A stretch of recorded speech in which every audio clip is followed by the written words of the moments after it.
Misteri kematian SM perempuan paruh baya yang ditemukan tewas terbujur kaku di dalam kamar Hotel Asri Kecamatan Genteng Banyuwangi akhirnya terjawab sudah. Menurut pihak kepolisian, korban diduga overdosis obat batuk cair melebihi dosis yang dicampur minuman keras ataupun minuman penambah stamina. Dugaan tersebut diperkuat dengan pengakuan beberapa saksi yang sudah diperiksa oleh pihak kepolisian. Jika korban memiliki kebiasaan mencampur obat dengan minuman keras ataupun minuman penambah stamina. Meskipun sempat dibawa ke rumah sakit untuk keperluan otopsi, namun pihak keluarga memilih untuk menolak dilakukannya otopsi. Kapolsek Genteng Kompol Sudarmaji menuturkan, meskipun pihak kepolisian tidak bisa melakukan otopsi lantaran adanya penolakan dari pihak keluarga korban, polisi tidak menemukan adanya tanda-tanda kekerasan ataupun penganiayaan di jasad korban. Bukti tersebut diperkuat dengan posisi korban yang terkunci di dalam kamar, sehingga pihak hotel sampai menggunakan kunci cadangan untuk membuka kamar tersebut, sehingga polisi yakin tidak ada keterlibatan orang lain atas kematian korban. Dan menurut keterangan pihak keluarga, korban sendiri rutin minum obat-obatan tersebut lantaran sering mengeluh sakit kepala. Jadi kemarin setelah jenazah kita kirim ke rumah sakit, kemudian sampai di sana pihak keluarga tidak berkenan untuk dilakukan otopsi, mengingat keterangan dari tim olah TKP kita juga termasuk keterangan dari dokter diyakinkan tidak ada tanda-tanda kejahatan, tidak ada tanda-tanda kekerasan, sehingga keluarga menerima dan dikembalikan kepada keluarganya untuk dimakamkan. Kenapa kepolisian yakin bahwa itu tidak ada tanda-tanda kejahatan? Karena pintu kamar terkunci dari dalam, artinya yang kunci yang bersangkutan sendiri. Dan pihak hotel membukanya itu dengan kunci cadangan, sehingga dia yakin bahwa itu tidak ada keterlibatan orang lain. Kita periksa beberapa temannya itu yang mengatakan bahwa korban ini kebiasaannya minum obat batuk cair jenis tertentu ya, yang melebihi dosis. Kadang-kadang dicampur dengan arak, kadang-kadang dicampur dengan ratindeng, yang katanya menurut teman-temannya ini supaya agak play sedikit. Itu kebiasaan korban. Di samping itu juga ada tambahan dari keluarganya bahwa sering mengeluh kepada keluarganya bahwa dia itu punya penyakit pusing, yang sering-sering timbul pusing, dan dia minum obat tertentu yang untuk menghilangkan pusing, dan itu rutin dilakukan. Setelah menolak dilakukannya otopsi, korban langsung dibawa oleh pihak keluarga untuk dimakamkan. Keluarga sudah menerima dengan ikhlas kematian korban yang sempat menghebohkan jagat maya masyarakat Banyuwangi. Dari Banyuwangi, Jawa Timur, Eko Purwanto, Banyuwangi 1 TV, melaporkan.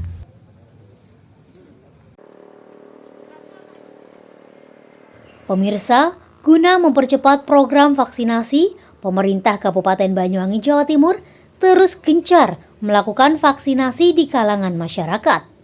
Tidak hanya masyarakat umum, para penyandang disabilitas fisik maupun mental juga diberikan layanan vaksinasi secara bertahap.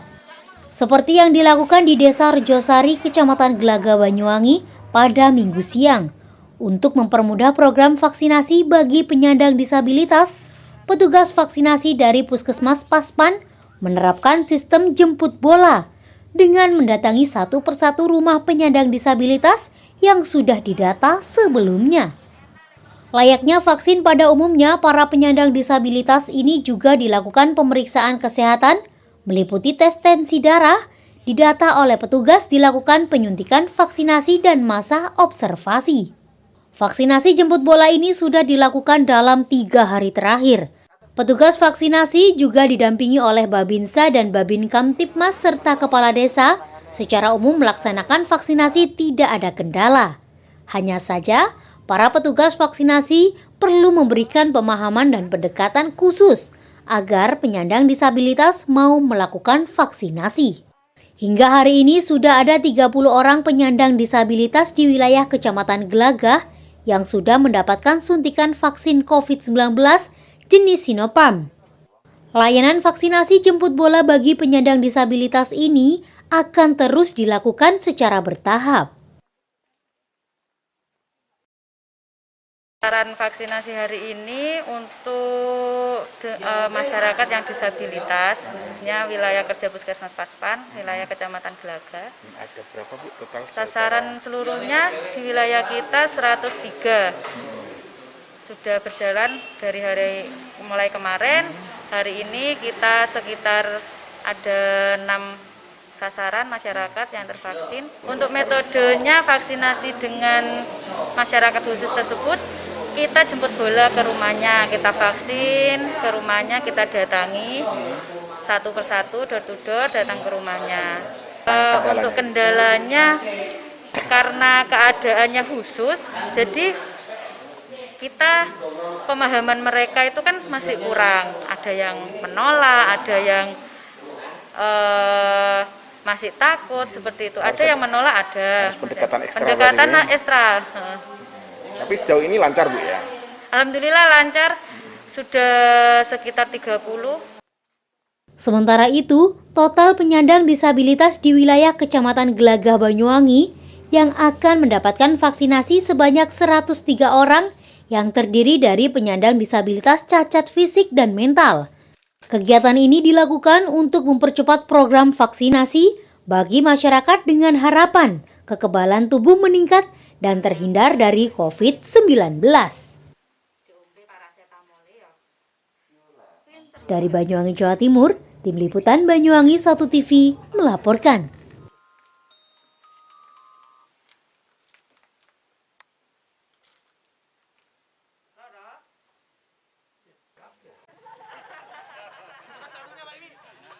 Pemirsa, pada Rabu pagi 1 September 2021, Bupati Banyuwangi melaksanakan kunjungan kerja ke SD Negeri Kebalenan. Namun, ada yang menarik pada saat kunjungan kerjanya ini. Pada kesempatan tersebut, Bupati Banyuwangi Ipuk Fiestiandani berangkat dari rumah dengan mengendarai sepeda. Sesampai di sekolah, orang nomor 1 di Kabupaten Banyuwangi ini langsung meninjau kegiatan belajar mengajar secara tatap muka. Di sela-sela peninjauan kegiatan belajar mengajar tersebut, Bupati Banyuwangi juga melakukan interaksi dan komunikasi kepada sejumlah siswa-siswi SD Negeri Kebalenan. Di sela-sela peninjauan kegiatan belajar mengajar tersebut, Bupati Banyuwangi juga melakukan interaksi dan komunikasi kepada sejumlah siswa-siswi SD Negeri Kebalenan. Saat berlangsungnya kegiatan ini, Bupati Ipuk Fiestiandani mengatakan bahwasanya hal ini merupakan hari pertama bagi anak-anak untuk melaksanakan kegiatan pembelajaran secara tatap muka secara terbatas. Dalam hal ini, Bupati juga memberikan arahan kepada kepala sekolah serta para guru agar selalu mencontohkan penerapan protokol kesehatan dalam setiap kegiatan di sekolah. Sehingga dengan ini nantinya diharapkan pembelajaran secara tatap muka tersebut dapat berjalan dengan baik. Ya, ini kan memang hari pertama anak-anak masuk sekolah PTM.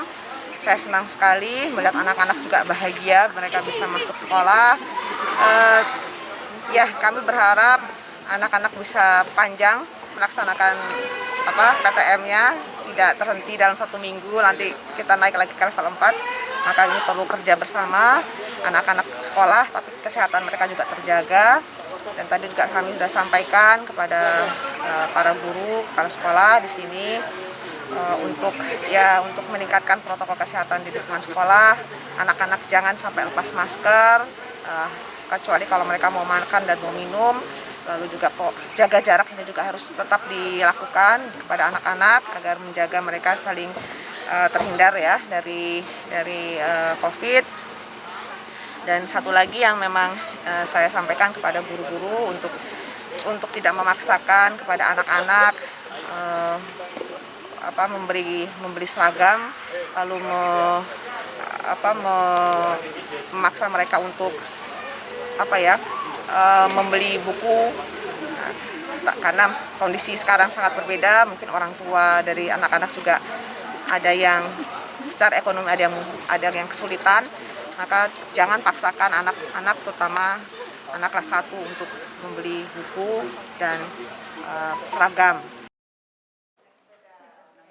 Sementara itu, pada kesempatan ini, Kepala Dinas Pendidikan Suratno mengatakan bahwasanya meski sempat dihentikan sementara akibat level pemberlakuan pembatasan masyarakat atau PPKM kembali naik ke level 4, kini pembelajaran tatap muka terbatas di Banyuwangi, Jawa Timur mulai diterapkan kembali.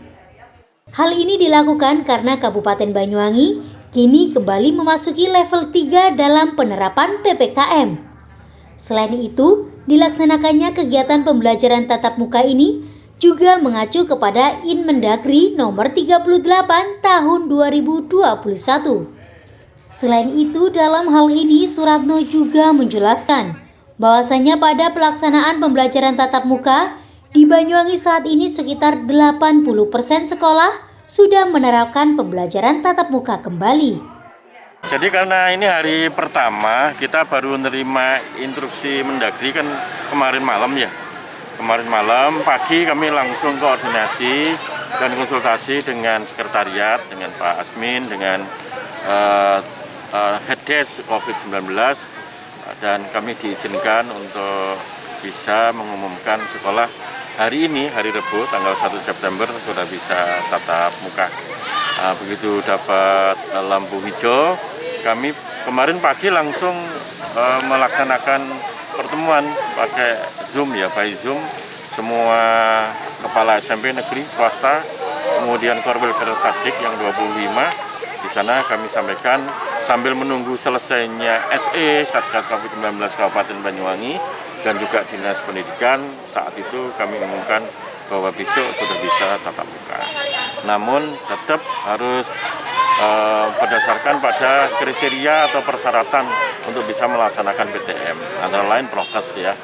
Ya kalau sekolah belum siap lagi prokesnya, mungkin airnya ada yang macet, sabunnya habis, jangan dulu, itu intinya ya. Kemudian SOP tetap dicek, dikoordinasikan lagi hari kemarin mestinya. Terus juga lihat sekali lagi terutama SD ya. Terutama SD, Banyuwangi boleh level 3, tapi kan COVID ini masih ada di Banyuwangi. Kami khawatir di area-area tertentu, apakah itu dusun atau desa, angkanya masih tinggi. Jadi walaupun level 3, tapi kalau angka kasus COVID-nya masih tinggi, sebaiknya jangan PTM dulu. Ya, ingin kita berbasis kontekstual ya, kondisi lingkungan yang ada. Dan yang keempat, tentu kami mengingatkan lagi untuk koordinasi dengan komite sekolah, dengan orang tua. Nah, kalau keempat-empatnya sudah bisa terpenuhi, ya silahkan sekolah bisa tatap muka mulai tanggal 1 September 2021. Nah, dengan begitu maka hari ini kami sedang akan lakukan rekapitulasi. Kami sudah terbiasa akan mereka menggunakan Google Meet, sehingga kami belum bisa beberapa sekolah yang hari ini. Tapi lihat animo beberapa sekolah, kami sampling sangat tinggi, memang sekolah sudah menunggu-nunggu, lebih-lebih yang kemarin sudah 2 minggu berjalan, kemudian kita menaik lagi ke level 4, ada yang kemarin baru 2 hari tatap muka. Sebenarnya kan persiapan sudah oke.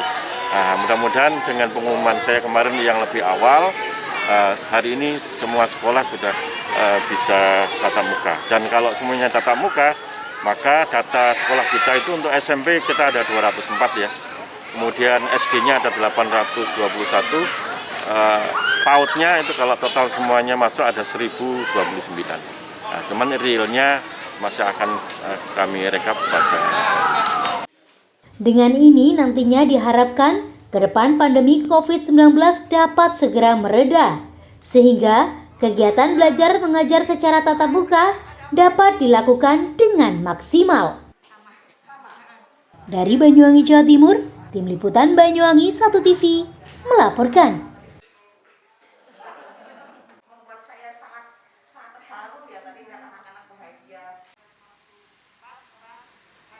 Pemirsa, bertempat di halaman kantor Bupati Banyuwangi pada Rabu pagi 1 September 2021, Bupati Banyuwangi, Ipuk Fiestiandani, melepas sebanyak 54 relawan COVID-19 untuk membantu dalam jalannya penanganan virus COVID-19 di sejumlah wilayah yang ada di Kabupaten Banyuwangi.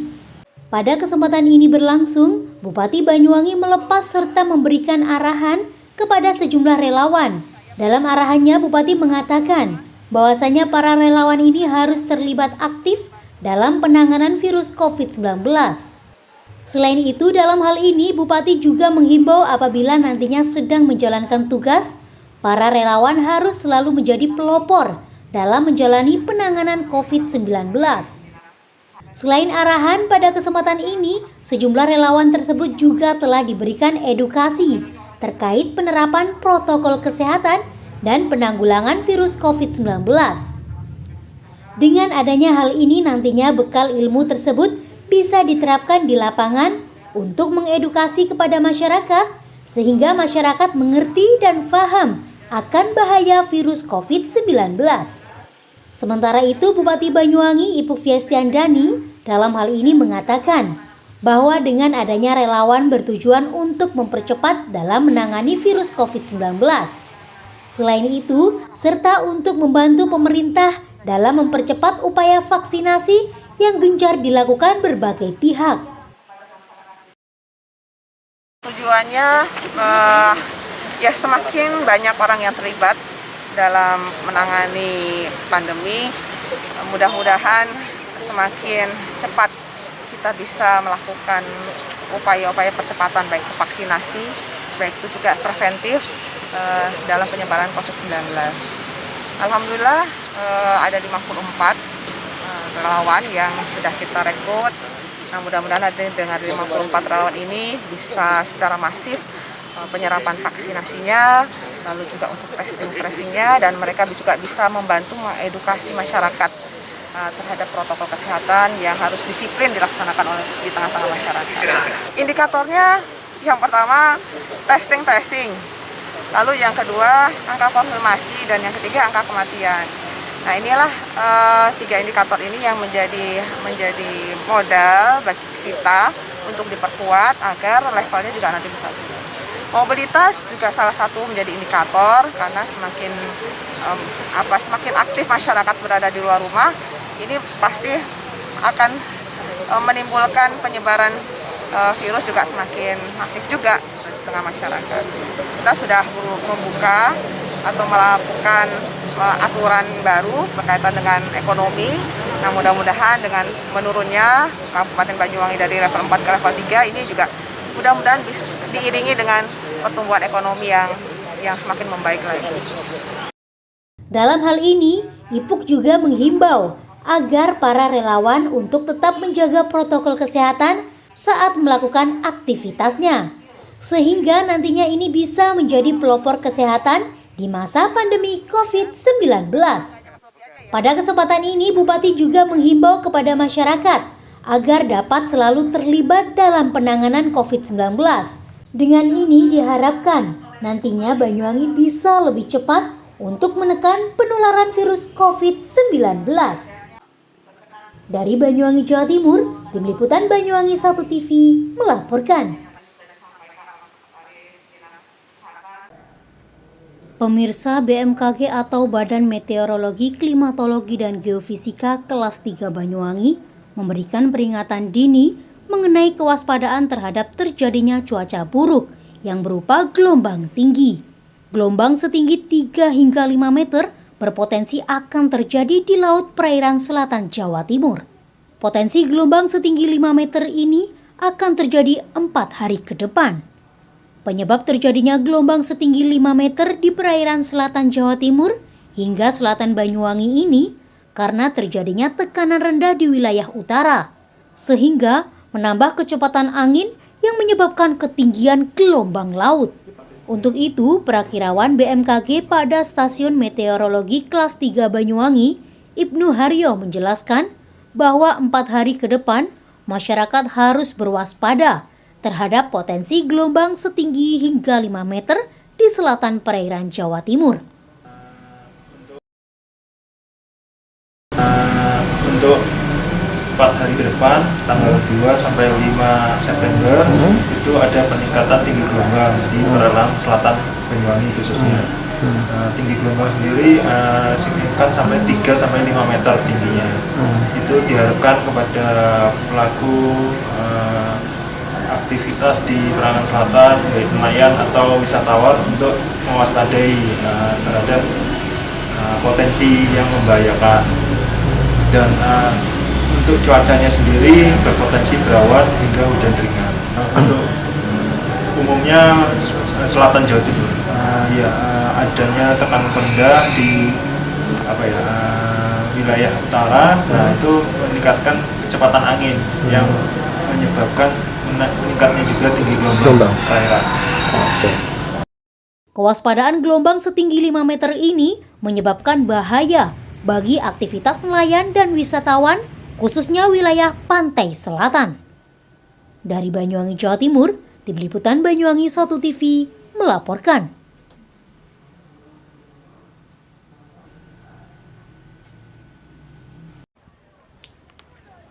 Musyawarah tidak menyangka jika rumah miliknya yang terletak di seberang Jalan Raya Kembiritan bakalan ludes dilalap si jago merah pada Jumat siang. Material bangunan yang terbuat dari kayu membuat api cepat menjalar ke seluruh bagian rumah. Bagian atap penyangga yang paling parah tersambar kobaran api membuat material genteng yang berada di atasnya jatuh beramburan di lantai. Beberapa perabotan rumah seperti televisi, pemanas air minum, kulkas, hingga kasur yang berada di ruangan tidur juga tidak luput dimakan api yang sudah menghanguskan lebih dari 50% tersebut. Dugaan sementara, api berasal dari hubungan pendek arus listrik. Menurut pengakuan Rais yang juga cucu pemilik rumah, saat kebakaran terjadi, kondisi rumah sedang ditinggal penghuninya alias kosong. Sempat ada saudara yang izin menginap di rumahnya, namun juga tidak sedang berada di rumah lantaran ditinggal bekerja. Meskipun beberapa perabotan tidak bisa diselamatkan, beruntung surat berharga dan dokumen penting lainnya masih bisa diselamatkan. Kira-kira karena rumah ini kondisinya kosong. Putih saya ada di pasar, kondisinya bekerja. Kemudian ada satu ponakan kami yang memang sudah berapa hari tidak pernah ke sini, datang ke sini menginap. Nah, kemudian setelah menginap tersebut beliaunya kerja. Banyak perabotan yang ada, kemudian elektronik mungkin ya hanya segelintir, hanya televisi dan beberapa ada televisi dan kulkas lah yang bisa terhitung. Kemudian ada perabot-perabot seperti ini, rice cooker dan lain-lain. Mungkin itu saja sejauh ini kerugian yang paling terlihat. Alhamdulillah saja dokumen-dokumen penting dari keluarga bisa terselamatkan tadi di satu tas khusus yang memang ditempatkan di lemari. Sementara itu menurut keterangan Sekretaris Satpol PP Banyuwangi, Anat Sleto da Silva, waktu kejadian diperkirakan pukul 10.15 dan laporan yang diterima pihak pemadam kebakaran pukul 10.51 waktu Indonesia Barat. Tidak ada korban jiwa dalam kebakaran tersebut, namun untuk kerugian material sendiri ditaksir puluhan juta rupiah.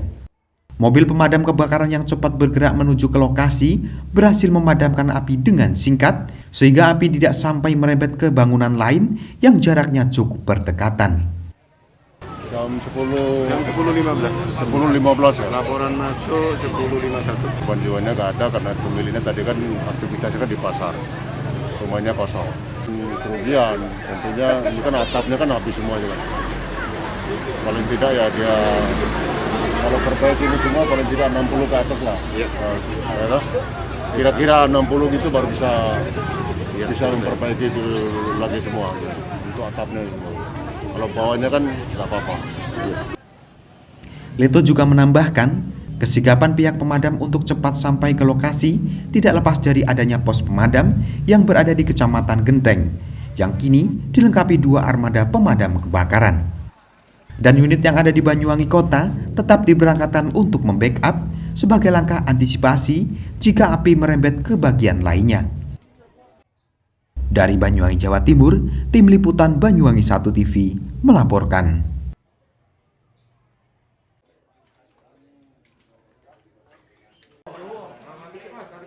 Pemirsa, inilah Denis Nur Effendi, usia 30 tahun, warga Desa Rejosari, Kecamatan Glagah, Banyuwangi. Agus Farid, usia 27 tahun, warga Desa Ketapang, Kecamatan Kalipuro, dan Sodik, usia 37 tahun, warga Desa Kaliboto Kidul, Kecamatan Jatiroto, Lumajang.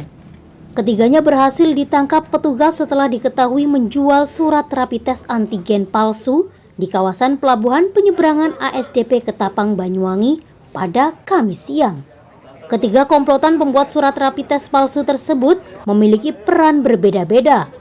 Pelaku Denis Nur Effendi dan Agus Farid berperan sebagai pembuat dan pencetak surat bebas COVID-19 yang palsu. Sementara Sodik berperan sebagai penyedia jasa penjual surat rapid test antigen atau surat bebas COVID-19 palsu. Kasus ini terungkap setelah adanya laporan dari para calon pengguna jasa penyeberangan ASDP Ketapang yang membutuhkan surat negatif COVID-19 sebagai salah satu persyaratan untuk bisa menyeberang ke Bali. Petugas kantor kesehatan pelabuhan KKP Wilayah Kerja Banyuwangi yang bertugas di checkpoint Terminal Bis Sri Tanjung tidak bisa memvalidasi puluhan lembar surat negatif COVID-19 tersebut. Polisi yang mendapatkan laporan langsung menangkap ketiga pelaku di tempat yang berbeda-beda. Menurut keterangan pelaku, untuk menerima 1 lembar surat bebas COVID-19, para korbannya cukup membayar Rp100.000 dan tanpa perlu diswab terlebih dahulu. Selain itu, aksi ketiga pelaku ini sudah beraksi sejak 3 bulan terakhir. Dengan sasaran yakni para penumpang travel yang hendak menyeberang ke Pulau Bali. Dari hasil kejahatan tersebut, para pelaku mendapatkan keuntungan hingga puluhan juta rupiah. Melaksanakan press conference hasil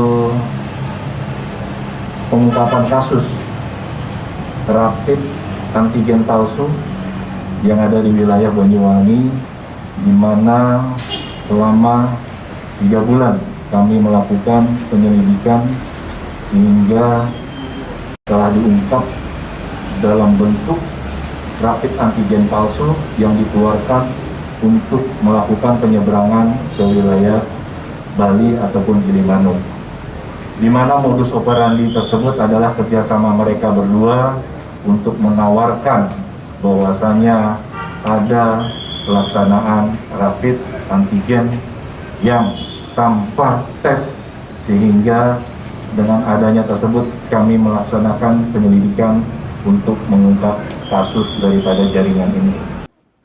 Selain mengamankan ketiga pelaku, petugas juga mengamankan beberapa barang bukti, di antaranya 1 unit laptop dan printer, puluhan lembar surat rapid test antigen palsu, 1 unit HP, uang tunai hasil transaksi, puluhan kertas untuk mencetak surat, dan 1 unit mobil. Kini, polisi masih memburu 1 pelaku lain yang masih buron, atas nama Ferdi Juniarta alias Ferdi, yang bertugas mencari pemesan surat rapid test antigen di sekitaran pelabuhan penyeberangan ASDP Ketapang dan masuk dalam daftar pencarian orang atau DPO.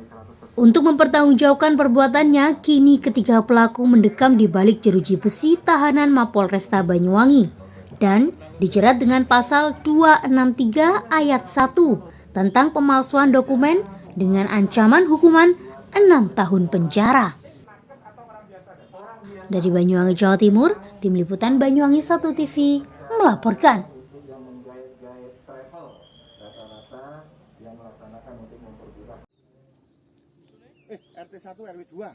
Pemirsa, beginilah kondisi terkini puluhan makam di TPU Sawahan, Dusun Kerajaan Desa Yosomulyo, setelah dirusak oleh orang tidak dikenal pada Rabu pagi.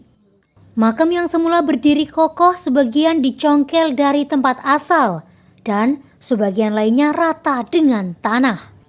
Sisa kijing ataupun batu nisan yang sudah dibongkar dan dalam keadaan masih utuh saat ini sengaja dibiarkan tergeletak begitu saja. Tidak diketahui siapa dan apa yang menjadi motif yang melatar belakangi perusakan tersebut. Sehingga dengan seenaknya merusak makam yang sudah berdiri sejak lama. Adanya peristiwa ini pun memantik pertanyaan di tengah para ahli waris yang makam leluhurnya ikut dibongkar. Rini, salah satu ahli waris, menuturkan dirinya baru mengetahui dari salah satu saudaranya bahwa makam almarhum orang tuanya telah hancur dan rusak. Dirinya sangat menyayangkan tindak perusakan yang dilakukan, lantaran almarhum bapaknya semasa hidup juga ikut berjuang terkait tanah makam. Dirinya pun juga tidak terima dengan tindak perusakan yang menimpa makam almarhum keluarga dan juga kerabatnya saat ini. Ponakan saya ke makamnya bapak ibu lah sama anaknya, ternyata di situ kok rusak makam itu. Saya ditelepon, Mbak cepet ke makam ini anu kakung kok rusak. Loh, saya kaget kan. Terus saya ke sana, memang rusak. Lah terus sebelah barat itu sudah hancur semua. Padahal bapak itu yang berjuang tentang tanah kuburan itu.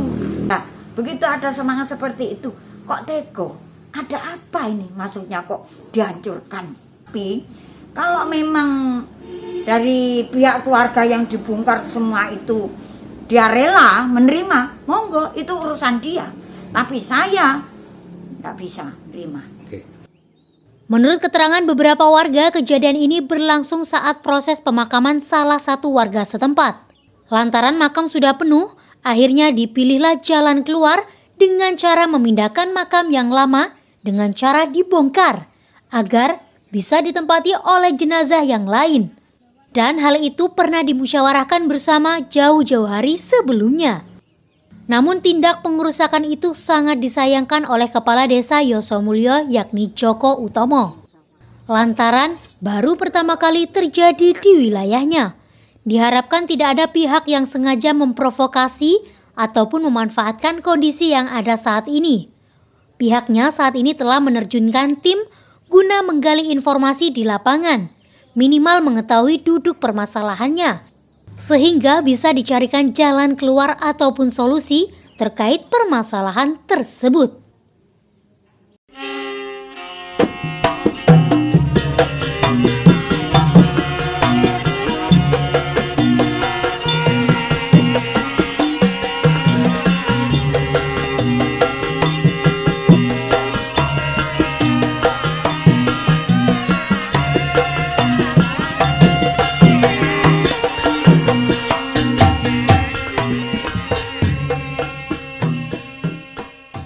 Pemirsa, siapa yang tak kenal tanaman hits satu ini?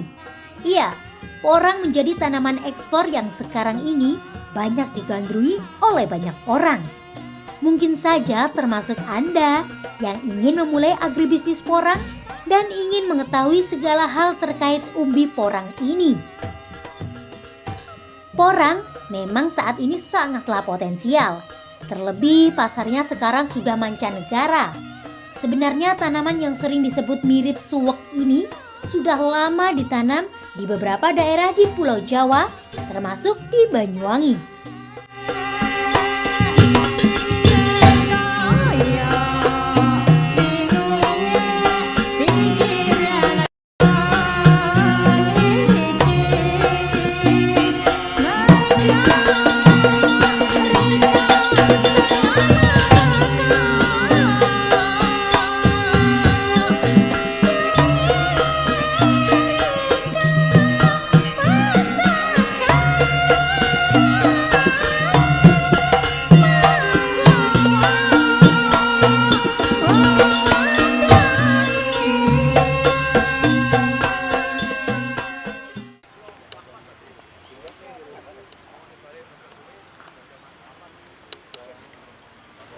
Nah, pemirsa Banyuwangi 1 TV, saat ini saya di lokasi tengah sawah yang ditanami umbi porang. Saya di wilayah Kecamatan Songgon, atau tepatnya di Desa Bayu, Kecamatan Songgon, Banyuwangi, Jawa Timur. Di sini tadi saya melihat banyak petani yang lokasi tanahnya itu ditanami umbi porang. Selama ini memang Banyuwangi adalah jujukan bagi masyarakat di luar kabupaten. Bahkan ada banyak para petani di wilayah Banyuwangi Selatan yang juga saat ini menanam porang. Ada juga banyak yang menyampaikan informasi kegiatan usaha bertani porang sukses. Tapi bukan berarti kesuksesan tidak ada kendala. Bagaimana informasi kendala-kendala atau apa-apa yang menjadi kebutuhan masyarakat petani porang, ikuti dalam program Liri-Liri.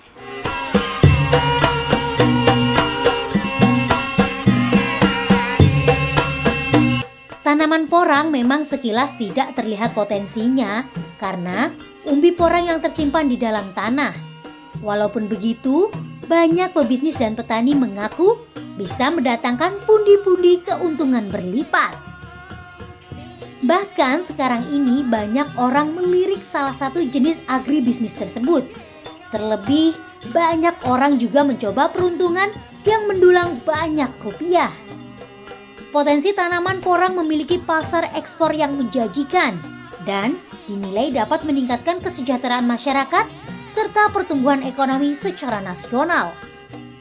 Termasuk yang dilakukan warga petani Desa Bayu, Kecamatan Songgon, Banyuwangi, Jawa Timur ini. Dalam waktu terakhir ini, porang menjadi tren pertanian yang dianggap sangat bisa diandalkan. Terbukti ada banyak pengakuan warga setempat yang mengaku berhasil menanam tanaman porang tersebut. Tidak hanya para warga petani porang, sejumlah pembisnis porang di wilayah Kecamatan Songgon juga banyak mendapatkan penghasilan lebih dari bisnis porang tersebut. Satu di antara pebisnis porang warga Songgon tersebut, seperti Ateng misalnya, pria asal Gumuk Candi tersebut, selama kondisi pandemi, bisnis porangnya dianggap tidak terkendala. Bahkan permintaan semakin tinggi.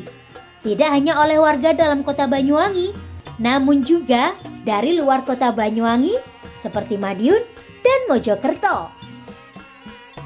Namun demikian, porang yang kini sudah menjadi buruan para petani untuk dijadikan sebuah upaya pertanian yang dapat menghasilkan pundi-pundi rupiah, muncul sebuah kendala. Di antara kendala-kendala tersebut yakni berupa obat-obatan dan pupuk yang dibutuhkan warga.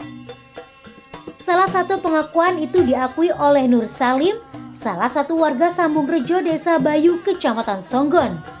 Meski panenan porangnya selama ini cukup bagus, namun tiba-tiba obat-obatan dan pupuk porangnya harganya mahal.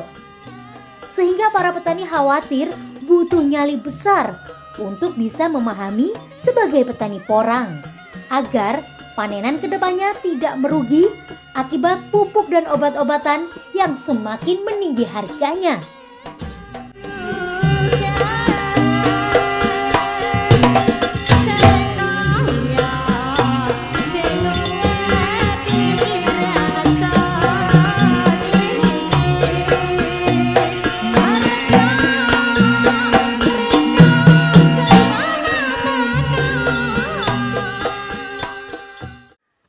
Ini lagi panen ya Pak? Iya Pak. Iya. Berapa lama kalau usianya tanam porang itu kemudian panen? Ini mulai awal tanam sampai sekarang 7 bulan Pak. Berapa kali setahun panennya ini? 1 kali Pak. 1 kali ya. Luasnya berapa ini yang ditanam? Ini setengah hektar Pak. Kira-kira dapat berapa ini? Kurang lebih antara 15 ton Pak. Ya. Jualnya di sini saja atau kemana ya? Jualnya di tempatnya Pak Ateng itu Pak. Seperti apa sih kalau misalkan untuk bisa menyuburkan tanaman seperti ini, Dak? Dikasih obat Pak, penggembur tanah itu. K20 pengurai tanahnya Pak. Soal pupuk atau obat itu kesulitan enggak petani porang? Kesulitan Pak, sekarang pupuk mahal semua Pak. Sedangkan harga porang sekarang menurun. Banyak yang nanam porang di sini? Lumayan banyak Pak, 50% lah daerah sini. Kalau bibit dari mana? Kesulitan juga enggak kalau bicara soal bibit? Kalau bibit sih tinggal pesan sama Pak Ateng Pak. Bibit juga dari Pak Ateng ya? Iya. Nanti kalau panen masuk ke Pak Ateng juga.